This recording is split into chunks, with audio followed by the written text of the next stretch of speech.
Robbie Payne with Chrome Unboxed, coming at you today with an unboxing of the new Toshiba Chromebook 2.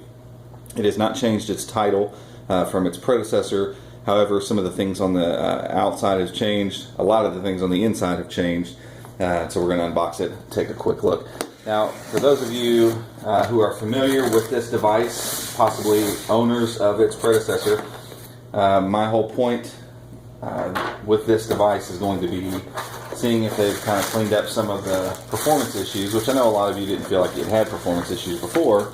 I, for one, did. I really enjoyed the device, but could not work from it on a daily basis because it just wasn't quite up to snuff. It had the Bay Trail processor in it last time around, which was nice because it was fanless. Had 4 gigs of RAM, had a beautiful IPS display easily. Other than the Pixel, thus far, best display I've seen on a Chromebook. And I do really still like the Acer Chromebook 15. It's got a really nice display on it as well, but it was not a match for this one. And the upcoming Dell Chromebook, which some people have asked about, the review hopefully will be coming soon. I'm waiting on them to ship mine to me. So anyway, back to Toshiba.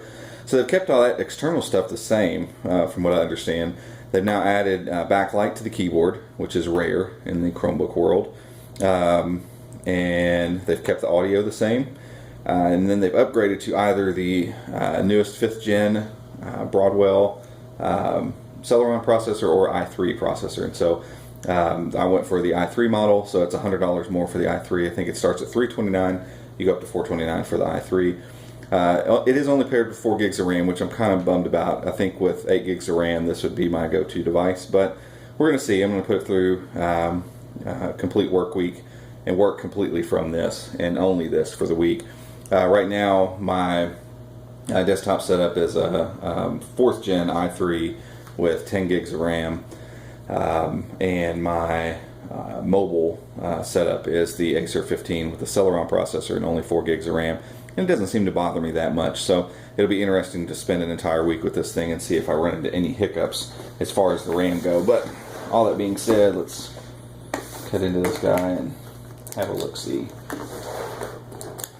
So yeah, a lot of the complaints that were lodged towards this Chromebook mainly were about performance. A lot of people used to say, okay, if this device came up with a better processor, this would be the best Chromebook on the market. So apparently Toshiba's listened, and they've done just that. We got some quick start guides, but for those of you who are probably watching this, realize it's a Chromebook. You sign in and go. It's that simple. Welcome to your Chromebook. 3 simple steps. See, turn it on, connect it, sign in. That's it. There's really nothing else to do. So cool if they include that for people who've never owned a Chromebook before.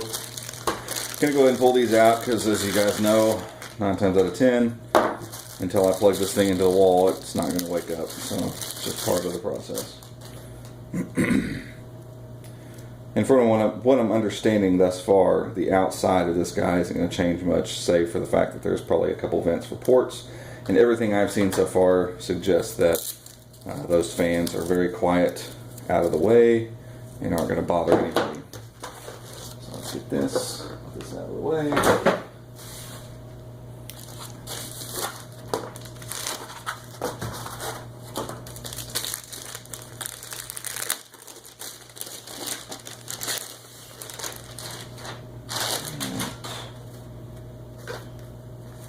And yeah, from looks of it, it looks like we're set up very similar to the way we were last year. It is a lot darker, we'll say that. I haven't noticed that on camera, and you may not be able to notice it either with the light glimmering off of it. The color is actually a lot darker, so it looks like it's trying a lot less to be a MacBook Air clone, and just kind of being its own thing. It does, I know a lot of people complained last year about the fact that the bottom was a different color. It wasn't as pronounced last year. Pretty pronounced this year, so I don't know.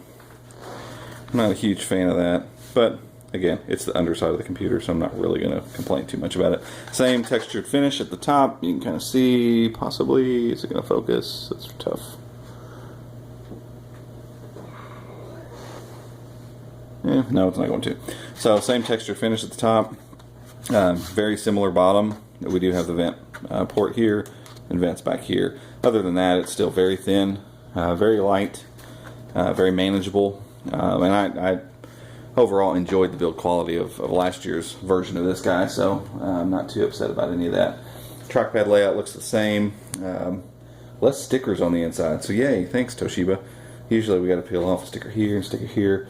There is that pesky Intel sticker, which you're going to have some chemicals of some sort if you would like to remove that sticker, because I don't know what they glue that thing on with, Gorilla Glue or something. God forbid it be taken away and nobody knows that there's Intel inside. Alright, so we're going to plug this guy in real quick just to get it to wake up.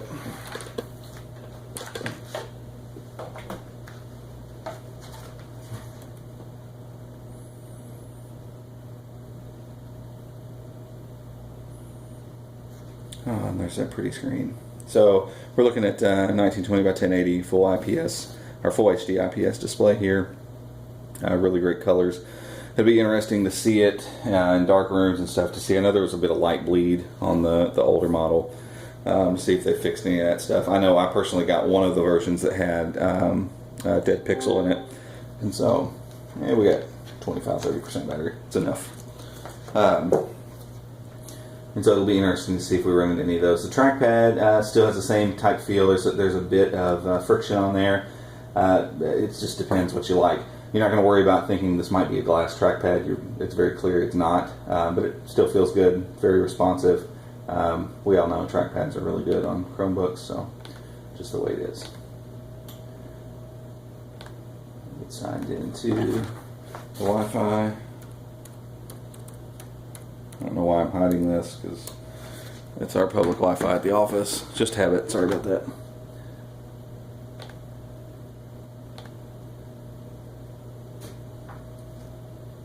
So first blush, screen, crazy bright, very sharp, looks great from any angle. So, you know, they really didn't have to fix much. The screen last year was obviously the selling point of this device. It made everybody kind of drool over it. That's always makes me feel good when the Google sign-in doesn't work. It's pretty cool. Oh, now we're up. Okay, this part I do need to hide.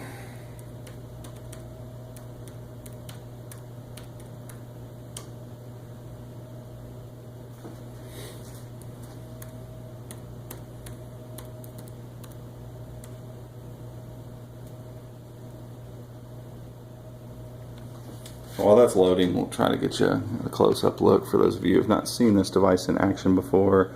And you can see as it focuses there, everything's very sharp, very crisp, very bright. Just a really, really, really pretty display. The device doesn't feel very flimsy at all. It feels pretty well built, pretty firm.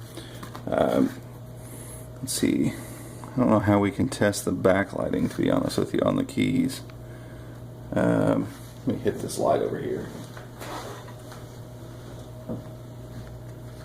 Okay, so yeah, it's a very light. Not sure. Let me turn the brightness down here. Yeah, and you can see a nice pleasant backlighting on the keys. A little bit of bleed whenever you bend way down this way. I don't know if there's a keyboard shortcut. I'll have to research that. But yeah, for typing in the evening, if you're in bed or something like that, having that backlit keyboard, pretty sweet.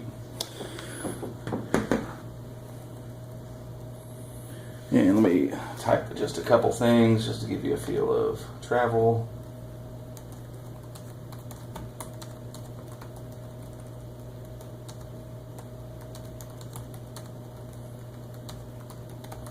Yeah, the travel on the keys is really good. Keyboard feels less mushy than it did last time around. Pretty clicky. You know, again, it's not Chromebook Pixel, but it's actually pretty good. Trackpad feels pretty good. Build quality feels pretty good. We still got slightly sharp edges that they kind of carried over from last year, and it's just the way they're doing it. So let me play just a little bit of audio real quick. Let me pull something up, see what comes up on YouTube first thing. So we also have the Skull Candy audio going on here. So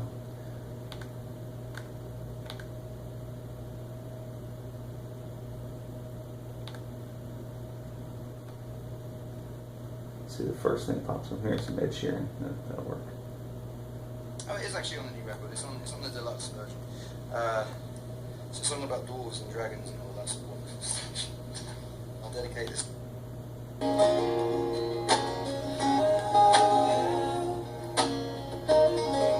Seems like a very quiet video. Let's find something else. There we go. It's an actual music video here. Oh, misty eye of the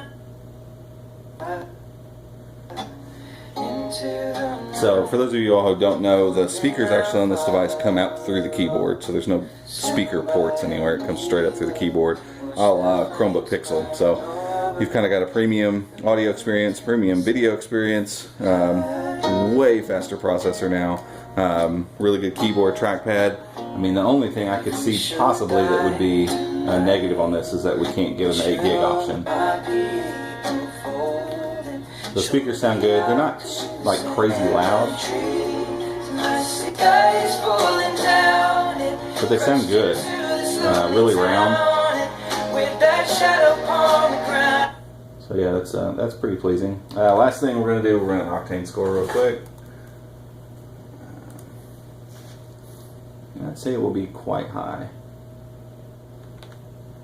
Like I said, this is running the i3 with 4 gigs of RAM, so probably going to see a pretty decent score here.